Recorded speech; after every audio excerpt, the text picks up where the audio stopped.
अभी पिछले दिनों मैं शायद 15 दिन हो गए, एक पति पत्नी, उनकी एज रही होगी 30-35 वर्ष की आयु की वो महिला, और उसका पति भी जो है उससे 1-2 साल बड़ा। तो हर वर्ष वो साधना के लिए हिमाचल में आते थे हमारे पास। वहां उस दिन मैं सिखा रहा था ये वरदान सिद्धि विद्या।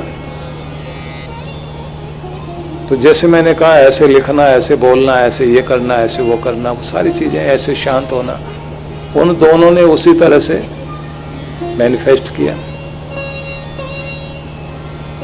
फिर वैसा कागज बनाया, भगवान के चरणों में वहां जाके रख दिया। अब मांगा क्या? एक 5 रूम का फ्लैट, और शर्तें लगा दी उसमें। शर्तें क्या लगाई? पास में पार्क भी है। ये नहीं कहा भगवान ऐसा होना चाहिए कि उसमें पार्क भी देना, पार्किंग भी देना, फलाने भी करना। उन्होंने लिखा ये मेरे कल्पना में, जिसे मैं विजुलाइज कर रहा हूं, ये ऐसा एक सुंदर मेरा फ्लैट, इसके इतने रूम, ये ड्राइंग रूम, ये डाइनिंग, लिविंग रूम, यहाँ हम बैठेंगे, यहाँ टीवी देखेंगे, ये मेहमान के लिए, ये हमारे लिए, ये माता पिता के लिए। और दूसरी साइड में एक पार्क है सुंदर, जहाँ सवेरे मैं सैर करता हूँ, और मेरी पत्नी वहाँ से कुछ फूल लेकर आती है, भगवान को चढ़ा देती है। और यहाँ सर्वेंट रूम भी बना हुआ है, ये स्टोर वाली जगह भी है, यहाँ ये बालकनी है, और इसी के सामने एक छोटी सी पार्किंग है जहाँ हमारी 2 गाड़ियाँ पार्क हैं। और यहाँ का वातावरण बहुत सुंदर है। यहाँ मीट मछली वाले लोग नहीं हैं आसपास, चारों तरफ का वातावरण बहुत अच्छा है, और हम बहुत खुश हैं। तेरा धन्यवाद प्रभु। ऐसी लंबी चौड़ी चिट्ठी बनाई, उसी को विजुलाइज करें, उसी को मांगे। दोनों पति पत्नी ने अलग अलग ऐसे बनाई। और फिर घर आकर उन्होंने, जो उनके पास एक छोटा सा फ्लैट था, उसमें मंदिर में जाके वो रख दी। अब मंदिर में जाके रख दी तो 40 दिन जो साधना सिखाई थी वो अपना करते रहे। करने के बाद हुआ ये कि उनका ट्रांसफर हो गया, दोनों पति पत्नी का, और वो चले गए साउथ इंडिया में। 2.5 साल के बाद वहां से आए।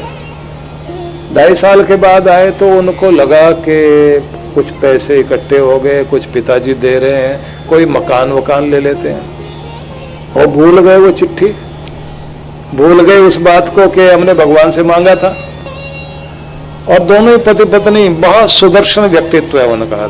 देखोगे अब तो लगेगा कि सच में देखने में सुंदर, मन भी बहुत सुंदर, व्यवहार भी बहुत सुंदर, बड़े शालीन व्यक्ति। तो पिताजी ने कहा बेटा अब मकान ले ही लो तुम लोग। अब वो ढूंढते घूमे, 3-4 महीने हो गए उनको, जैसा चाह रहे थे वैसा मिला नहीं।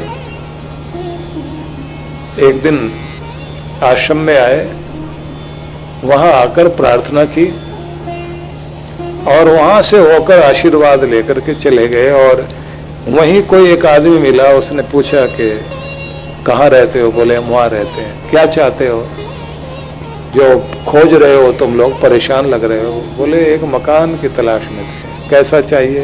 और बताया ऐसा ऐसा। बोले मैं दिखाता हूँ, चलिए। अब गए वो लोग, देखा, पसंद आ गया।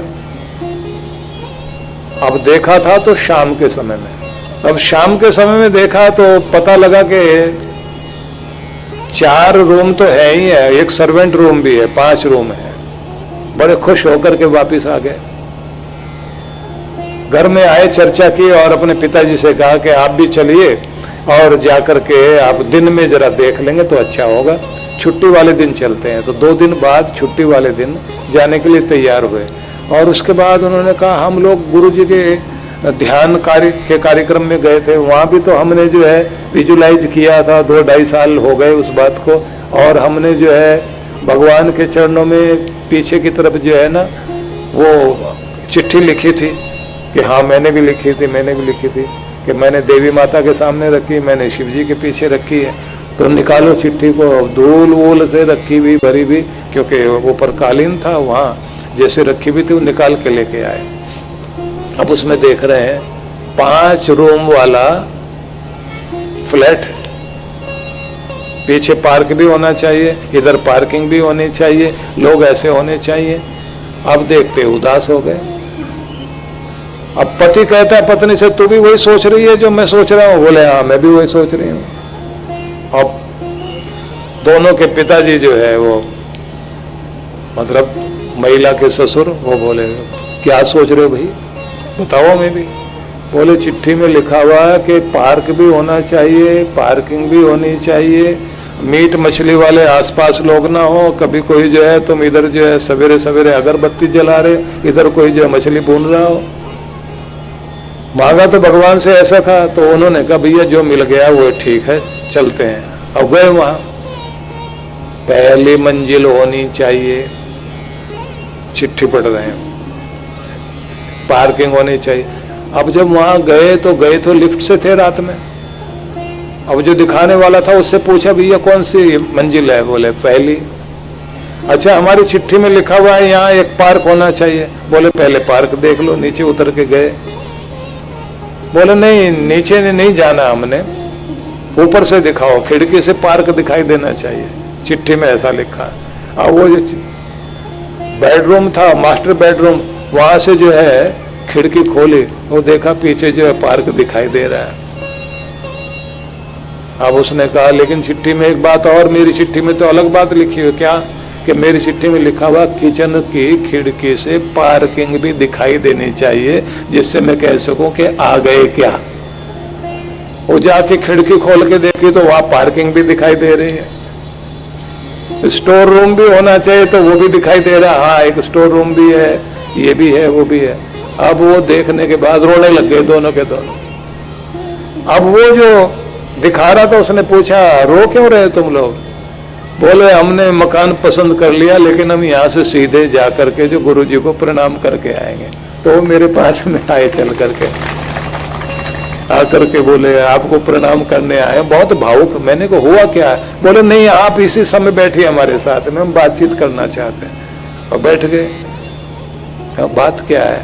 बोले मिठाई भी नहीं ला पाए, दौड़ते हुए आ गए और उन्होंने वो चिट्ठी दोनों की मेरे सामने रख दी। मैंने कहा ये क्या है?